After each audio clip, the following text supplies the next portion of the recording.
Сәлеметсіздер ме оқушылар? Бүгінгі күндеріңізге сәттілік. Бүгін кезекші кім? Сыныпта кім жоқ? Айта ғой. Жақсы келді Ақжүніс. Себепті ма? Себепті сұрақтым. Жақсы, рахмет. Отыра қойыңыздар. Ал жақсы балалар, сабағымызды бастамас бұрын ең әуелі вордбол әдісіменен қазір сіздерге сурет көрсетемін. Сол суреттер арқылы тақырыпты болжаймыз. Келістік пе? Олай болатын болса, бастайық. Ұяшықтарға жасырылған суреттер бар. Соны табамыз. Қане, кім таңдайды? Біреуіміз тұра қояйық. Мен бірінші. Ақтілек. Нешінші? 5. 5 ба? 5. Ненің суреті? Бұл суреттер бесік бейнеленген. Бұл қандай құндылыққа жатады? Бұл материалдық құндылыққа жатады. Жарайсың, өте жақсы, отыра ғой. Енді келесі ұяшықты кім таңдайды? Айзер. Бұл жерде ненің суреті бейнеленген? Шалдың суреті бейнеленген. Бұл рухани құндылыққа жатады.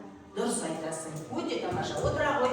Ал жақсы, келесі оқушы қандай ұяшық таңдайды? Көтереміз қолды, Айзер. Нешінші ұяшық? 7. Келсін. Ненің суреті бейнеленген? Аққу. Аққуды пейілі құсы. Пәктіктің, махаббаттың символы деп айтамыз, өте тамаша. Отыра ғой. Ал келесі. Сөйлеген. 8 ба? Ненің суреті бейнеленген?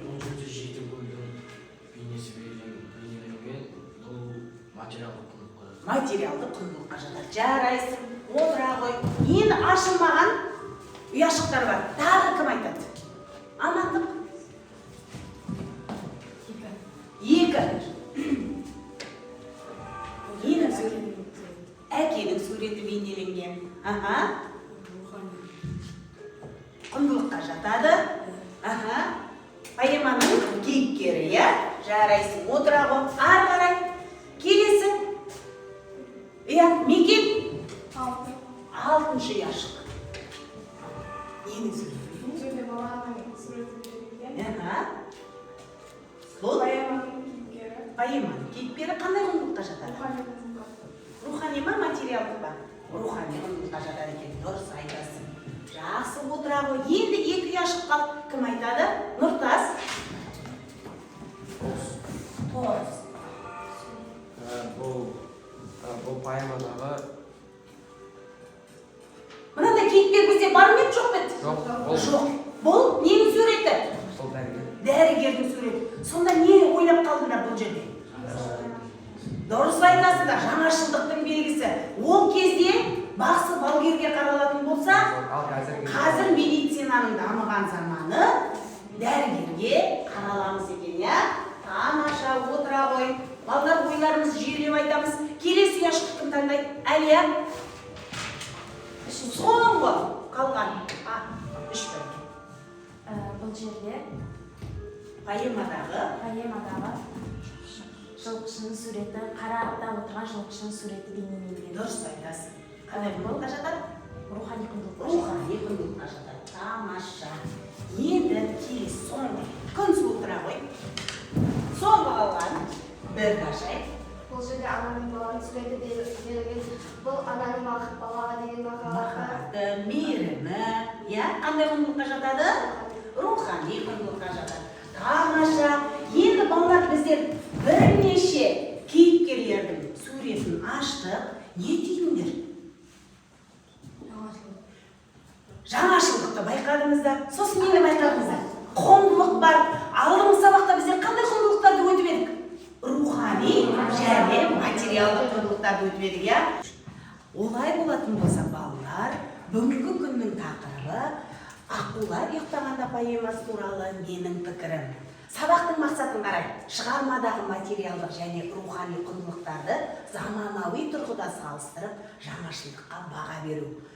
Сабақтың мақсаты оқушылар шығармадағы материалдық және рухани құндылықтарды салыстырып, жаңашылдыққа баға береді. Дәл таптық бекен балалар? Жарайсыңдар. Балалар, әрбір сабағымыздың тапсырмасы дескриптормен бағаланады. Сондықтан сіздерге бағалау шкаласын беріп қояйын. Түгелдей тапсырмаға жауап беретін болсаңыздар, сіздер 4 жүкті бірдей алуларыңыз керек балалар.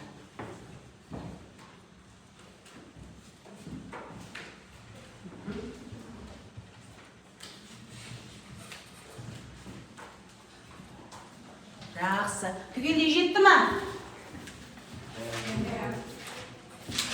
Балалар, енді осы тақырып бойынша бірінші тапсырманы орындайық. Назар аударыңыздар тақтаға. Үзінді оқимыз. Өлең жолдарындағы материалдық құндылық пен рухани құндылықтарды анықтаймыз. Қазіргі заманда өзекті мен талқылаймыз. Ал жақсы, кітаптан үзіндіні кім оқиды? Ақтілек, баста. Қазір ботам мінекей таң атады. Қазір ботам аққумен ұшықтаймын. Жазыласын құлыным балапаным. Қасиет, о қасірет осындай мен, сұрымның қалыңдағы шашындай мен қасиет. Бұл жердегі қасірет және қасиет сөздері рухани құндылыққа жатады. Дұрыс айтасың. Ал материалдық құндылық бар ма, жоқ па? Материалдық құндылық бұл жерде жоқ. Жақсы, жарайсың. Үзіндіні оқыды, құндылықтарды анықталды. Жақсы. Енді келесі үзіндіні кім оқиды? Төлеген. Өзенде жоқ сыймаған арнасына, жылғада жоқ даламен жалғасуға, таста тоңған жаңбырдың тамшысындай, қалай біткен мына көл тау басына. Ал қандай құндылықтар бар екен? Бұл жерде материалдық құндылықтар бар. Өзен, дала, тас, көл, тау. Бұлар қандай құндылыққа жатады? Материалдық құндылыққа жатады. Жарайсың. Үзіндіні оқыды, құндылықты анықтады. Келесі. Айзере. Қасқатаң бұлбұл үнді көл бетінде, аққулар ұйықтап жатыр тербетіне, бас бағып жағада отыр жалғыз ана, таңданып тәкаппар құс келбетіне, тығып ап тұмсықтарын мамығына, айдын төсек аспанды жамылуда, арша-шаша жатастар жағадағы, сұғынып бәрі бір көлге табынуда, ала сұрып қан ойнап тамырында, ана жүрек тыбыршылап қабынуда, не қыларын біле алмай жабығуда. Жарайсың. Бұл жерде аққудың сұлулығы, табиғаттың сұлулығы туралы айтылып тұр. Ал құндылықтарды анықтайық. Бұл жерде арша-шаша материалдық болады, ана жүрек рухани, қабынудың руханияға жатады, аққулар рухани құндылыққа жатады. Жақсы. Отырамын. Жарайсың. Келесі үзіндіні кім оқиды, балалар? Әлия. Беу дүние уақ аққулар оралғанда, айдын көлдің иесі жоғалғанда, жетсіп бір жетім көл қалушы еді-ау, тыныш еді-ау, теңселген қара орманда, таянғанда аққулар қонар маңға, басушы еді-ау байызын бар арманда. Бұл жерде бізде материалдық құндылықтарға аққулар, айдын көл, жетім көл және қара орман жатады. Дұрыс айтасың. Өте тамаша құндылықтарды анықтады және үзіндіні оқыды.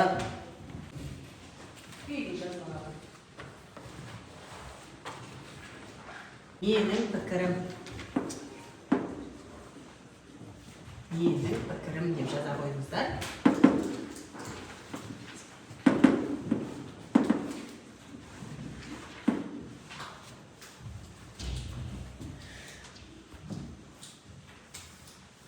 Тапсырмаға көшейік. Тақтаға назар аударыңыздар. Екінші тапсырмада Вен диаграммасы әдісі арқылы Мұқағали Мақатаев аққулар ұйықтағанда поэмасының материалдық және рухани құндылықтарын салыстырамыз.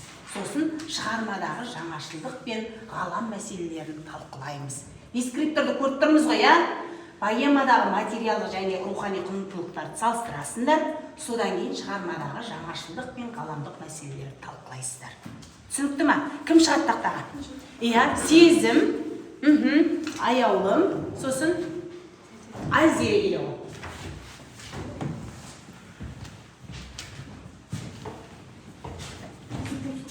Шығарайын, үшеу үшборды алғанымда шығарайын. Өліп ал дейін.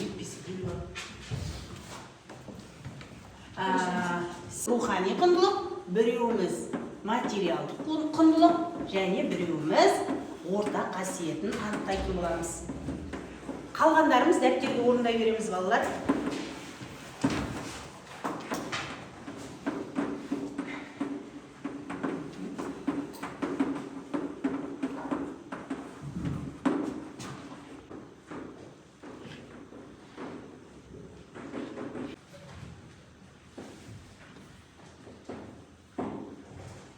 Рухани құндылықтарға ана махаббаты, ана баласы үшін бәріне баратындығы айтылған және адалдық пен тазалық, ақылдың пәктігі, наным мен сенім туралы. Ағыл жақсы, жаңашылдыққа не айтамыз? Ананың баласына деген махаббаты, ана баласы үшін бәріне баратындығы айтылған. Айтасың, я? Жақсы. Отыра ғой, мән. Жалғастыра ғой. Материалдық құндылықтарға бесік, аққулар, жетімгөл, денсаулық, жаулық жатады. Дұрыс па, балалар? Дұрыс айтасың. Ал жаңашылдыққа не айтамыз? Жаңашылдыққа қазіргі таңда кейбір адамдар бесікті кейде қолданады. Қазір бесікті манежге ауыстырған. Дұрыс айтасың, манежге ауыстырған. Сосын басқа ештеңе айтпаймыз ба? Жақсы. Отыра ғой. Ортақ қасиетін Айзер айтып жібере ғой. Ұрпақ, адамның байланысы, өмірі. Дұрыс па? Келсеміз ба, балалар? Рухани құндылықтың да, материалдық құндылықтың да ортақ қасиеті осылар екен. Жарайсың, отыра ғой. Балалар, тапсырманы орындап болған болатын болсақ, бүгінгі әдеби теориялық ұғымға назар аударайық. Жасанды интеллектпен жасадым. Әдеби сын әдеби шығарманың бір түрі. Әдеби сын көркем шығармаға эстетикалық баға беріп, бейнеленген өмір шындығының көркемдік шындыққа қалайша айналғандығын саралайды. Оның мән маңызын түсіндіреді. Әдеби өмірдің бүгінгі ерекшелігін айқындап, оларға қазіргі кезең талаптары тұрғысынан баға береді. Әдеби шығарманы оқыған адам ол жөнде өз пікірін, көзқарасын білдірмей отыра алмайды. Әдеби сын оқушыға тура жол көрсететін ақылшы. Түсіндік па, балалар? Сонда не дейді? Біздер күні кеше аққулар ұйықтағанда поэмасын өттік, я? Сол оқу арқылы әркімде әртүрлі пікір қалыптасады. Солай ма? Бұны біздер не дейміз? Әдеби сын дейміз. Тапсырмаға назар аударайық, балалар. Үшінші тапсырма. Ғалымның пікірін оқып, көзқарасыңды білдір. Сосын кестені толтыр дейді. Мен ол жаңағы пікірді осындай сілтемеден алдым. Үйден тағы да басқа ғалымдардың пікірлерін алуларыңызға болады. Қазір пікірді тыңдаймыз, оқимыз, соған көзқарастарында әрқайсысын айтып шығасыздар. Түсінікті ме? Көрінбей тұр ма? Олай болатын болса, мен сіздерге үлкейтіп көрсетейін, я? Көрінді ме, балалар? Жақсы. Кім оқиды? Кім оқиды, жақсылар? Кім оқиды? Оқиған. Көрініп тұр ма? Кел қасына, мына жерге келіп оқи ғой. Пікіріңді айтып қой сосын. Кішкене бері, былай қарап кішкене. Ақылда атадан балаға жалғасып жеткен жақсы жоралға жарасын дәстүр ғана емес, адамгершілік асыл қасиет. Асыл қасиет жаңа сұлулықты сүйе білудің, бағалай білудің үздік үлгісі. Ақылға оғату, күллі қасиетке оғату. Халық түсінгенде ақыл қасиетті құс киелі ұғым. Сондықтан оған сұлық қарау ұқтырмаған, ұқтатпаған.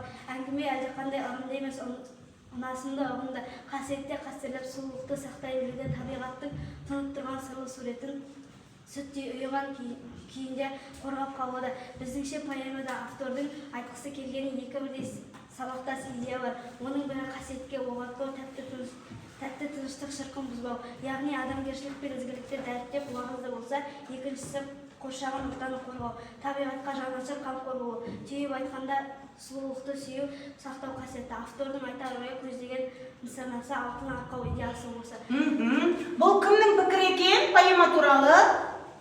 Аман мен Садықбековтың. Ал енді пікірімді айта ғой. Халқымызда аққуды киелі құс деп санаған, оны атқан адамның басына бақытсыздық әкеледі деп ойлаған. Я? Аққу қандай құс? Аққу киелі құс. махаббат пен тазалықтың Символы. символын білдіреді. Және де адамның ішкі жан дүниесіндегі сұлулықты сақтап қалу. Дұрыс айтасың. Жарайсың. Балалар, келісеміз бе? Ғалымның пікірімен келісесің бе? Жарайсың. Тағы пікір білдіруші бар ма? Ғалымның пікірімен келісеміз бе, келіспейміз бе? Көзқарастарыңды айта қойыңыздар. Түгелге келісесіңдер ма? Кім айтады тағы да өз ойын? Көзқарасыңды білдіре қой, Күнсұлу. Аққу киелі құс оны қазақ халқы қасиетті құс деп санаған. Бұл поэмада анасы баласы үшін шарасыз аққуды атады. Ол тәуіпке сеніп аққуды атады. Әкесі киелі құс екенін біліп оны атпайды. Бұл табиғат пен адамның арасындағы байланыс. Дұрыс айтасың. Келісеміз бе балалар? Жарайсыңдар. Ал келесі пікірді кім айтады? Төлеген жалғастыра ғой. Сол оқиғадан кейін аққудың атылған қаны бүкіл көлге жайылады. Содан кейін табиғаттың сұлулығы кетіп, сол көлде қоныстанған аққудың бәрі ұшып кетеді. Сосын көлдің аты Жетім көл болып қалады. Дұрыс айтасың. Ал жақсы, келесі көзқарасын кім білдіреді? Иә, Аманды. Құс туралы айтқан үзінді Болады, әрине.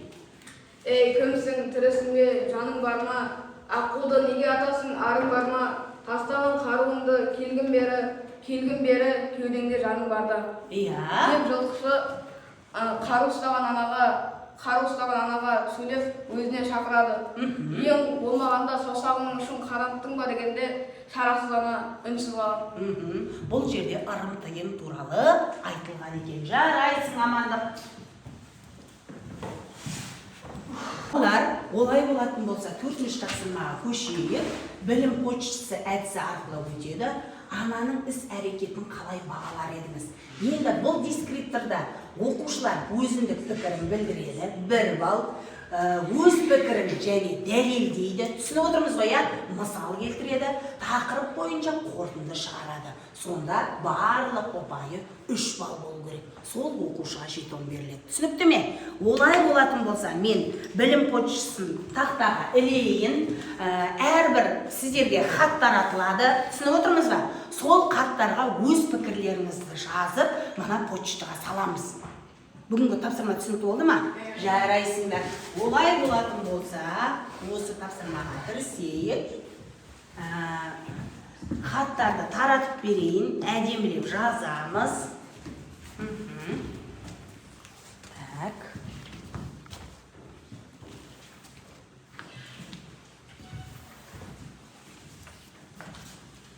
Екеуі қалды.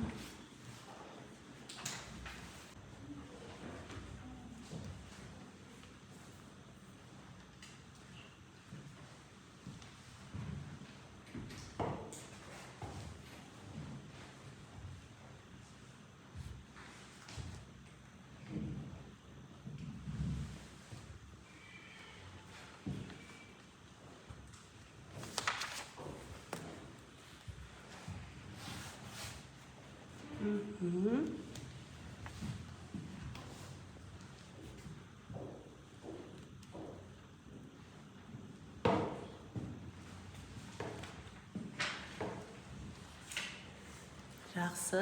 Болып қалғандарымыз бар ма? Бастайық балалар, кім дайын? Айзере?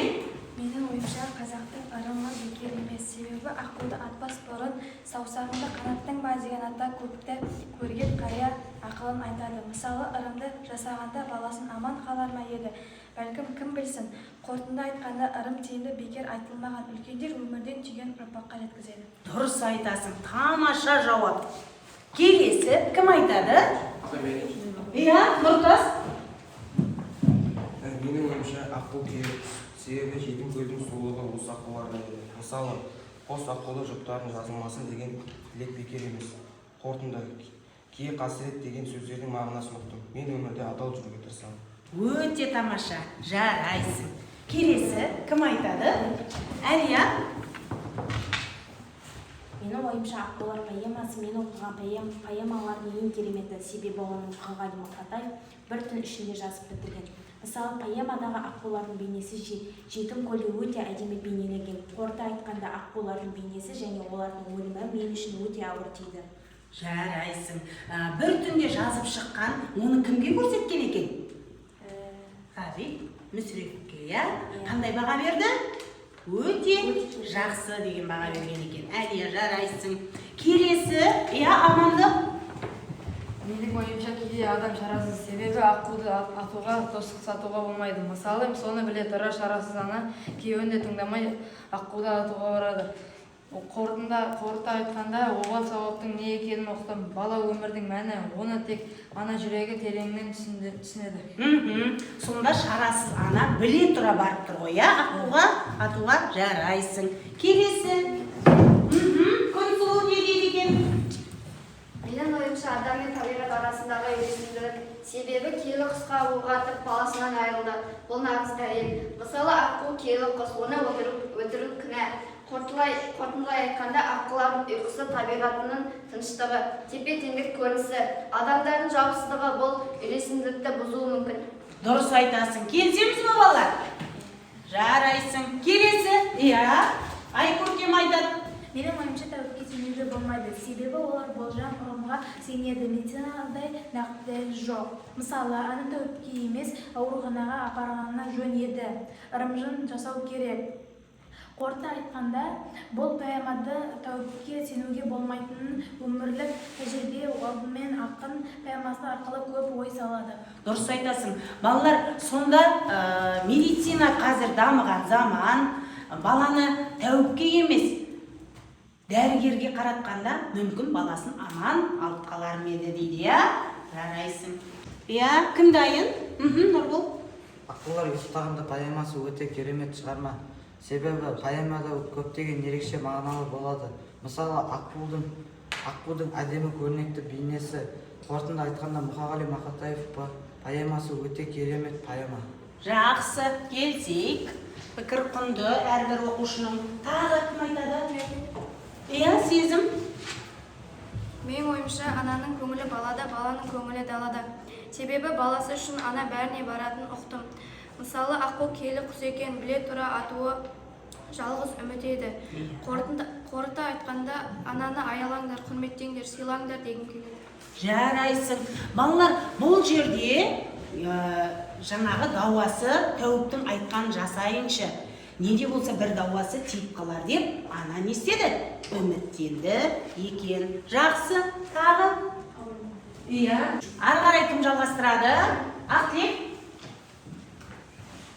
Менің ойымша, ананың іс-әрекеті үлкен қателік болды. Оның қателігі баласына тиді. Себебі оның жалғыз өзінің жалғыз ұлы үшін, өмір үшін табиғат заңдылығына қарсы шықты. Мысалы, бұл поэмада ана тәуіптің өтірік айтқан сөзін тыңдап, оның сөзіне еріп, орындап аққуды атады. Қорыта айтқанда, автор бұл поэма арқылы бізге қандай да қиын жағдай орын алса да, табиғат заңына қарсы шығып, киелі ұғымға қол сұқпау қажет екенін толық дәріптеді. Өте тамаша. Дескриптор бойынша түгелдей жауап берді. Келесі, тағы кім айтқысы келіп отыр? Пікірімізді білдірейік, балалар. Төлеген айтамыз ба? Айтып көршіш. Қанекей, не жазды? Менің ойымша, ана әкенің істей алмағанын өзі істеуге бел буды. Себебі оның баласы өмір мен өлімнің арасында жатқаннан, ол шарасыздан сол қасиетті құсты тәуіптің өтірік сөзі үшін өлтіруге бел буады. Мысалы, тәуіптің айтқан сөзі аққу мен баланы аластаңдар деп. Сол кезде ана сол тәуіптің өтірік сөздерінен бір үміт көргендей болды. Ал әке оған сенбей жалған үміт деп айтады. Қорыта айтқанда ана баласы үшін бәріне дайын болады. Өте тамаша. Оны күнделікті тұрмыста да байқап отырған шығармыз, Ал пікір білдіріп болдық па, балалар? Поштаға толассыз хаттар келіп жатыр. Қанекей, манағы жазған хаттарымызды түгелдей почтаға жіберейік. Сала қойыңыздар. Кезек-кезегімен саламыз. Ұстап тұрып сала қойыңыздар.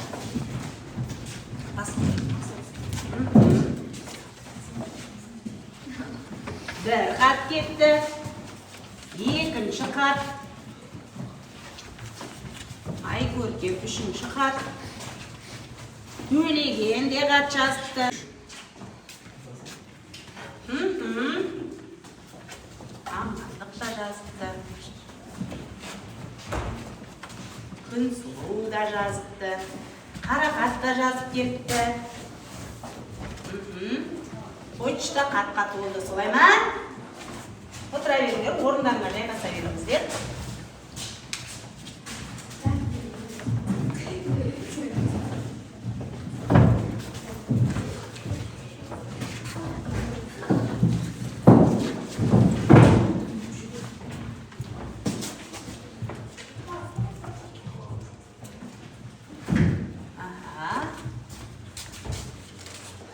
Жарайсыңдар. Отыра қойыңдар балалар. Балалар, енді тапсырманың барлығын орындап болдық, уақыт таяп қалды. Сондықтан бағалап жіберейік. Барлықтарымыз жетондарыңызды санап көрсете қойыңыздар. Нешеуден жинадық екен? Өздеріңді нешемен бағаладыңыздар балалар? Неше қойыңдар өздеріңе? 10 балл. Себебі? Нешеуін жинадың? 4-еуін. 4 тапсырмаға да жауап бердік. Ары қарай. Сезім? Өзіңе 9 қойдың ба? 9 қойдың, жарайсың. Ары қарай. Көрсетің барлығын, көрсетің. Мен мына жерден бір шолып өтейін. Бүгінгі сабақ ұнады ма? Ал көңіл-күйлеріңізді білдіріп жіберіңізші. Сұрағың бар ма? Әлде қалай өтті? Немесе түсінбеген сұрақтарың бар ма? Көтереміз, дәнекей көрінбей жатыр. Тамаша. Барлығыңызға ұнады деген үміттемін. Ешкімнің сұрағы жоқ ба? Тамаша. Балалар, үй тапсырмасына назар аударайық. Мақала әдісі бойынша шығармадан кейін туған ой аргументті эссе жазып келеміз.